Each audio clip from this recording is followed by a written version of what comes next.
Hey everyone, and welcome back for another deep dive. Today we're going to be looking at some of the most famous UFO sightings from around the world. Yeah. These are the cases that have really stuck in the public consciousness and, Yeah. really made people wonder if we're alone in the universe. Exactly. So to get us started, are you ready to dive into some seriously strange encounters? Absolutely. I'm ready when you are. Okay, great. So let's rewind the clock all the way back to 1950 Okay.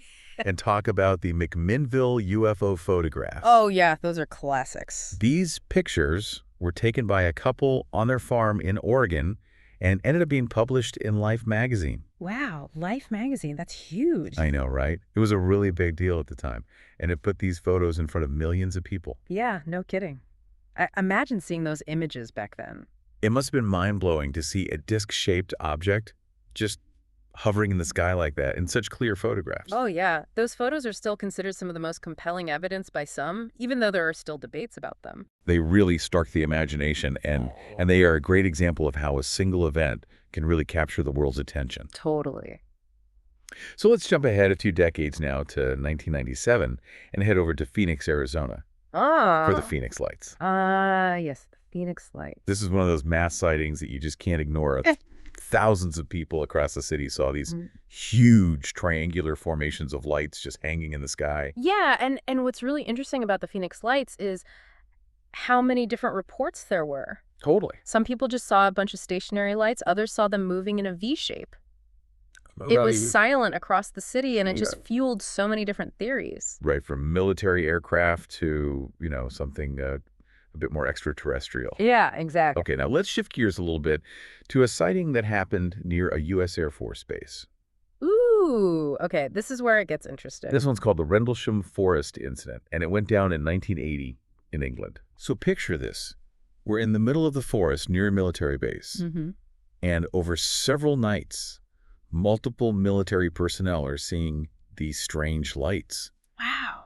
They even reported that a craft actually landed in the forest. No way. Yeah, this one's really fascinating because we have these detailed accounts coming straight from trained military personnel. Right, they're not just random people. They know what they're looking at. Exactly. They describe this structured craft, these bright lights, even physical interactions. So it makes you wonder Yeah. if military personnel are being baffled by this, then Right. what chance do we have, right? That's a really good point. I mean, it makes you really think about what could possibly be out there. Exactly. And it's not just limited to the U.S. and the U.K. either. Oh, of course not. These sightings are happening all over the world. Absolutely. In 1966, we have the Westall UFO Incident in Australia. Oh, yeah. This happened in broad daylight at a school. What? During the day? Yeah. At a school? Hundreds of students and teachers witnessed this large silver object descend and hover over the schoolyard. That's crazy. I know, right? And what makes this case stand out is the sheer number of witnesses and the fact that it was during the day. Right. A whole schoolyard full of people saw this thing, a metallic object, moving in ways that no known aircraft could. Yeah, you can't just brush that off as mass hysteria or a trick of the light. Definitely not. It's pretty hard to ignore that many eyewitnesses all saying the same thing. Totally. All right, now for our final case, we're going to go back to 1947, same year as the Roswell incident. Okay. For a case with a similar vibe to it, this is the Maury Island Incident. I've heard of this one. This one involves reports of a strange object exploding over Maury Island in Washington state.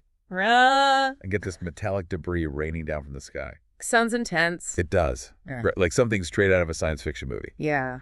But what makes the Maury Island incident even weirder is that men claiming to be government agents showed up afterwards. Oh, that's suspicious. I know, right? They Okay. confiscated the debris, which just adds a whole other layer of mystery and possible cover-up to the whole thing. Right. What were they hiding? Exactly. It makes you wonder, was it just an unusual event that got blown out of proportion, or was there really something more to it? Definitely makes you think. So there we have it, some of the most famous UFO sightings from throughout history, each one with its own unique details and unanswered questions. I mean, after diving into all of these, what do you find the most captivating? Honestly, I think it's the possibility, you know? All of these cases with credible witnesses and these intriguing details, they just make you wonder what else is out there. They force us to keep an open mind about the universe and our place in it. Absolutely. Yeah. I completely agree. It's a reminder that we don't have all the answers. Not even close. Right. And that's what's so exciting about it. Yeah. The wonder, the mystery, the not knowing it keeps us looking up at the sky and asking, what if? Exactly, what if? And that's what keeps us coming back for more deep dives. So thanks for joining us, and keep looking up. Keep wondering.